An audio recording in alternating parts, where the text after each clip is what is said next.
நீங்கள் எதிர்பார்த்திருக்கும் முடிவை உங்களுக்கு கொடுக்கும்படிக்கு நான் உங்கள் பேரிலே நினைத்திருக்கிற நினைவுகளை அறிவேன் என்று கர்த்தர் சொல்லுகிறார்.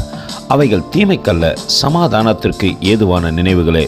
எரேமியா 29:11. அன்பின் தேவ பிள்ளைகளே, நாம் எதிர்பார்த்திருக்கிற சில காரியத்திலே முடிவுகள் கிடைக்க வேண்டும் என்று நினைக்கின்றோம். ஆபிரகாம் காத்திருந்தார். அவர் எதிர்பார்த்து கொண்டிருந்தார் அவருடைய வாழ்க்கையின் பெரிய காரியத்தை தேவன் எப்பொழுது செய்ய போகின்றார் என்று. ஆண்டவர் செய்தார். ஈசாக்கை அவர் கரத்திலே கொடுத்து அவர் எதிர்பார்த்த காரியத்திலே முடிவை உண்டாக்கினார். நமக்கும் சமாதானத்திற்கு ஏதுவான முடிவை உண்டாக்கத்தக்கதாக அன்று ஆபிரகாமோடு கூட பேசினவர் இன்று நம்மோடும் கூட பேசுகின்றார்.